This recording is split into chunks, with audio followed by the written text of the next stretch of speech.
Hi, this is Steve Rigolosi, and today on Forgotten Mysteries, I have for you Loneliest Girl in the World by Kenneth Fearing.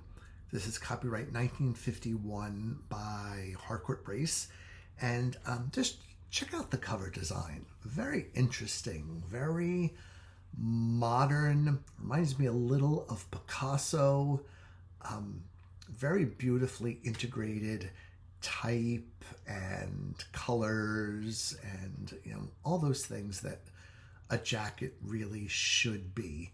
And it's interesting to see kind of the almost fractured design here, because that does reflect what's in the book, and we'll talk about that in a little while. So before we begin, a little bit about Kenneth Fearing. So Kenneth Fearing was both a poet and a novelist. He was a very well-regarded poet during the American Depression, and then turned later on in his career to writing novels.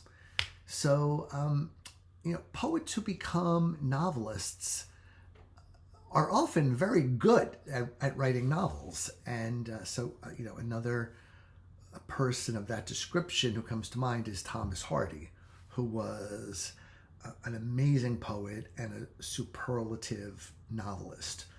Although I do know from my literary studies past that Thomas Hardy almost dismissed his novels as slight and unimportant, and really thought that his poetry was his legacy. I don't know, I can't be both. Why would anyone say, I want to be remembered as a poet, but not as a novelist? To be so excellent in both art forms is a gift. So, Thomas, wherever you are, I hope you've had a change of heart. So Kenneth Fearing sadly died rather young after living a life of alcoholism and medical problems.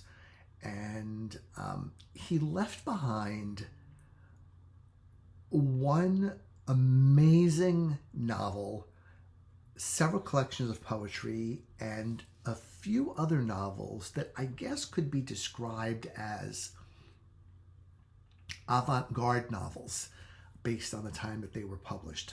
So his biggest book, an enormous success and fabulous, is one you may have heard of called The Big Clock. And that book is like a tightening noose around your neck, in that Fearing did something so interesting in that he made the key suspect in that book into the investigator. It sort of takes place in the magazine industry. Something bad happens, and his boss puts him in charge of finding out what happened. He knows what happened. He's trying to hide from what happened. And so he finds himself in this position of being forced to investigate the crime. And the clock, the big clock of the title, is just sort of ticking, ticking, ticking in the background. And the suspense is amazing, and the resolution is memorable. And it's really everything that a novel in this genre should be. If I were in charge of putting together a list of, say, the top 50 or top 100 mysteries of all time, The Big Clock would definitely be on that list. So if you have not read that one, I can't recommend it highly enough. It's truly top-notch. Now, the other, I have some sort of an allergy problem here in the spring. The Big Clock was a tremendous critical and commercial success. The books that followed which are kind of hard to find, kind of hard to get your hands on, were not as critically lauded. And honestly, I can see why. Because if you're not, if you're one of, if you have an idea in your mind of what a mystery or suspense novel should be, and you're not flexible, I can see how Fearing's novels would tick you off or keep you in sort of an awkward place where you can't really understand what he's doing with his narrative, where he's going, what he's doing. And I have found that a lot of mystery readers are rather intolerant of avant-garde elements in mysteries, which I find to be a shame, because I love avant-garde things. Even when they may not fully work, I tend to admire writers who want to do something different, want to try to make their mark on the genre by not rehashing the same old plot and the same old characters. And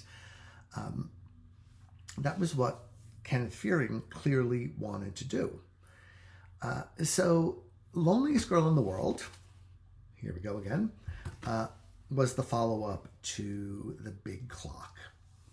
And it uses the same method of narration that The Big Clock does, where each chapter is told in first person from a different person's viewpoint. Many of the chapters are told by the same character, but they are interspersed with narratives by other characters in the book. And the way Fearing dovetails these chapters and these narrators is really something to behold. I just kind of had to sit there a bit in awe regarding his abilities to stitch together that plot with these different narrators. And I also had to sit in awe of his ability to differentiate the voices of these narrators. I've read books where I've gotten to page 100 before I've realized that the previous chapters were told by different people. I could name one that was particularly bad at that, but I won't. With Fearing, his narration is completely processed through the person who is telling the story. And I just love that, because that shows a very versatile writer and, someone who is willing to take chances. Now, the plot of this story is very, very prescient in that it was published in 1951, but you learn very early in the book that it's sort of about AI, artificial intelligence, about this massive machine that is a repository for the world's recordings, important recordings. And there's something like 500,000 hours worth of recordings that have been amassed by the family that developed this technology. And the technology speaks to you. It's called Mickey, M-I-K-K-I. And you can have a conversation with Mickey the way you can have a conversation with generative AI. And Mickey is definitely a little unnerving. There's a menace there in the way Mickey expresses itself, which is understandable, right? I mean, we're coming to accept AI as almost reality, but if you look at the conversations or the output of AI, you really get the sense, oh, this is not right. Something is just off and weird here and inhuman. And I say that as an editor who has had a few clients, publishers, ask me to look at the work of AI and check it. And it's been, quite frankly, horrible. But that's a different story. So you've got Mickey here as kind of this enormous internet-like database that can be used for really negative things. And you've also got an aspect of surveillance, of Mickey watching you, taping your phone calls, taping your performances, kind of indexing all of it, and then being able to be used for nefarious purposes. So, this book was written in 1951, and I thought, wow, Fearing really anticipated what is going on today. The story itself revolves around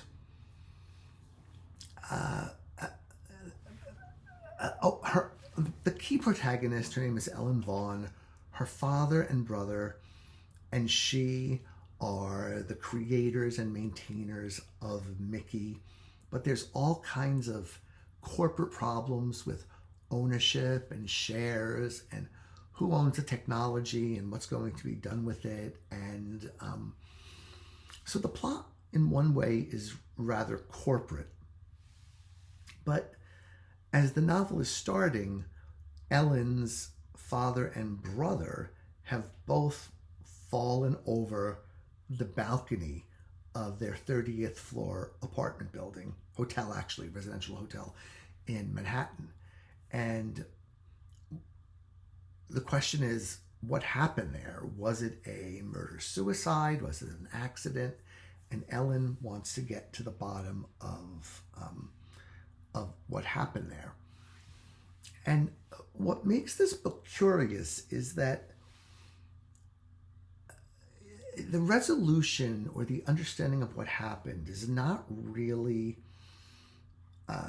revealed by virtue of what we think of as traditional detection, but rather by Ellen finding parts of Mickey that have recorded what happened. And when Ellen finds out what Mickey recorded, that helps her understand